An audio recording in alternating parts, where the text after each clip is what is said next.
So who knows what time this is supposed to be over? I could talk for hours and not even realize I've been talking. Okay, swimming in time. So this next activity is a little bit more like open, I guess. So this is about solidarity. There's a lot of talk about how do we stand in solidarity with people? What does it mean to be a good ally? Like, just explain it to me and I'll do it kind of thing, right? So when the video that was going to be shown talked about how different people were standing in solidarity with a particular activist who was struggling for immigration rights, they were struggling for labor rights. And this is the Asia Pacific Environmental Network, who was standing in solidarity with Black Lives Matter. So I've taken their letter that they sent out. It's an open letter. They put it on their website, and I'm assuming they also send it out to whomever they have a list of people to send out to.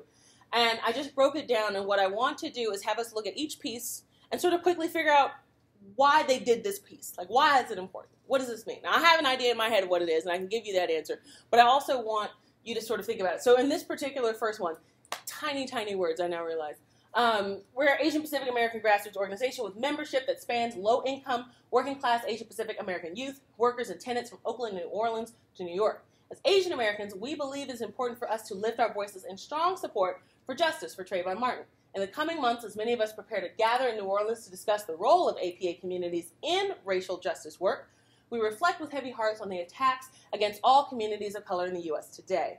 We put out this statement because we believe that our liberation is bound within the liberation of Trayvon Martin and with black communities fighting racism and white supremacy that erases their humanity. We believe Black Lives Matter and that our community needs to talk about anti-black racism. So this is the beginning of their letter. What does this first paragraph achieve? Yes? It says who they are. Yeah. Who they are. Brilliant. Yes. What else?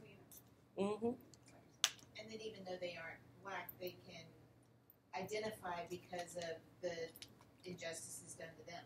Mm-hmm. But they say it without making it about them. Mm-hmm. And yes, so they say it without making it about them, the Asia Pacific Environmental Network. And what else? I heard some over here. Yes. I think it's that thing that I know I've been hearing since high school, and that was a long time ago, that no one is free until everyone is free. Mm-hmm. That's right. And that kind of says that, you know, as long as there's oppression anywhere, everybody in this room yes. is a victim, even if they're also perpetrators. Exactly. Absolutely. Yes. So I have a whole bunch of these examples for solidarity. We'll do just a couple more. I think I have one more activity. So this one, again, this is an open letter from this organization who stands in solidarity with Black Lives Matter. So imagine your church, your community wants to profess that you stand in solidarity with the Black Lives Matter movement. You got to figure out how you're going to do that. What are you going to say? Why are you saying it? Right? And this is an example. I have the link in the presentation so that you can go back and brainstorm with folks going bit by bit. What are we going to say? And how are we going to say it? So this is another example where they're expressing sincere empathy with the plight and injustice. And so it was Kelly who mentioned the desire to want to be authentic. If you're worried about being authentic, you're probably authentic. It's like if you're worrying about being a good parent, you're probably a good parent.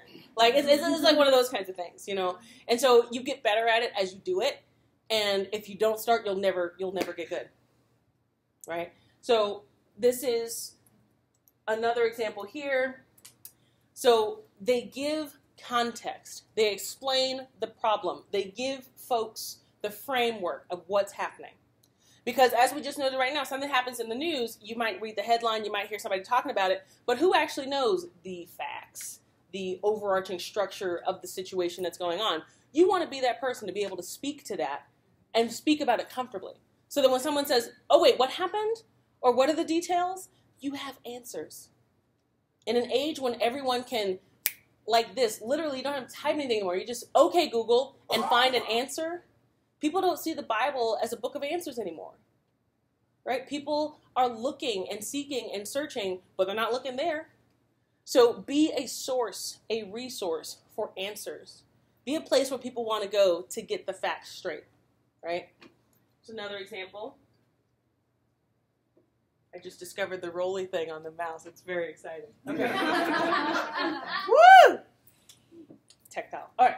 So they're voicing why change in relationships are needed. So again, this is a letter from the top, the grass tops, going to everyone.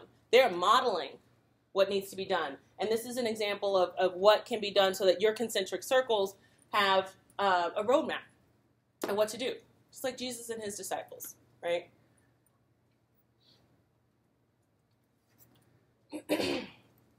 This is a very key element.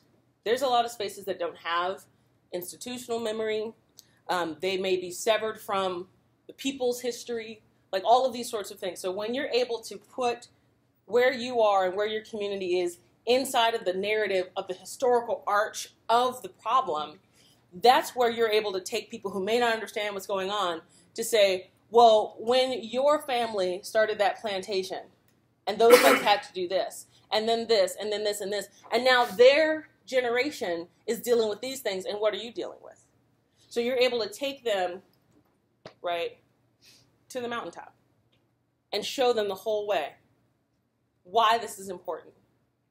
And that way, they're aligned with you in your vision so that you can together envision a better future.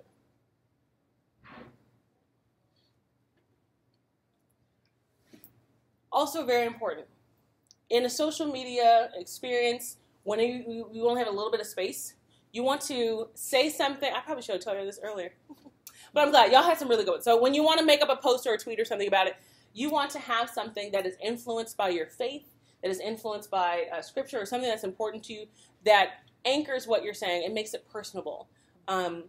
And those are the kinds of things that get shared and retweeted because they're meaningful, and people are looking for those kinds of messages. You also want what's called a call to action, if you can. So someone said before about either we need to stop doing X, Y, Z, or let us come together in X, Y, Z. A call to action tells people, this is, you've just told people what's happening and why they need to do something. Then you tell them what to do. So if you're creating a video series or if you have a newsletter or whatnot and you want to galvanize folks, remember your call to action. And this is very important because you need to know what you're about to do next. Here, they're giving people resources and they're telling them, go here, learn about the stuff. I mean, we're giving you a starting point, but we're not the only point. And so you're not responsible for teaching people everything. You don't have to be the expert in anything. Befriend the experts. Get to know them, and then point people back to them, right? So you're like a liaison for these things. And I really appreciate how they have no justice, no peace in several languages. Because they're still who they are. And they bring that point home. And their last send-off, they list everybody. So imagine if you had a letter like this that had the bishop and the, I don't know y'all's polity, I'm sorry. But all of those folks would be on that letter. Imagine the strength that that letter would have and the difference that that would make.